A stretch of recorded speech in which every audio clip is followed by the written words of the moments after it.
Let me briefly show you what commitment to a vision really means, and then you can decide for yourself if you are truly committed to that which you claim. The first thing you must know is that commitment is only commitment because it has no expiration date. Commitment says, this is who I am and this is what I do, regardless of the timeline. It removes a transactional mindset. When you're committed, you don't say, I'll give my best if it works. You say, I'll give my best even if it doesn't. Because realistically speaking, there's a chance that it may not. All meaningful outcomes are uncertain. The non-committed person gets tired of waiting. They measure progress only by visible results. But the committed person embraces delayed clarity and keeps building even when blindfolded. It is the difference between the person who checks the seed every day versus the person who waters it faithfully, trusting what is happening on the ground. True commitment is not fueled by outcome. It is fueled by a defined purpose. And these are the three indices. 1, you found meaning in the doing itself.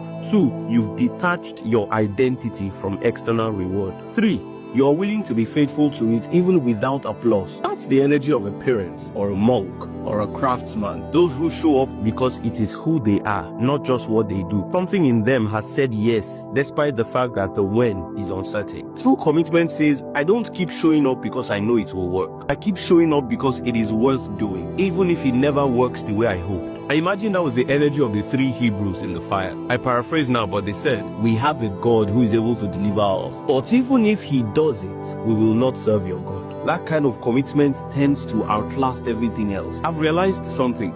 The person most prepared for it to never work out is often the one it works out for. Why? Well, because commitment without entitlement tends to produce the kind of consistency, clarity, and character that earns trust. And trust is what unlocks the reward. It's like the audience shows up when you've decided to keep going, even if they don't. That's the divine irony. Breakthrough doesn't always reward intensity, but it always rewards endurance. Real commitment outlives your feelings. Real commitment has no clock, no scoreboard, just a posture that says, rain or shine, I am here, doing the work, and most importantly, becoming the work. If your yes has a maybe in it, it's not yet a real yes.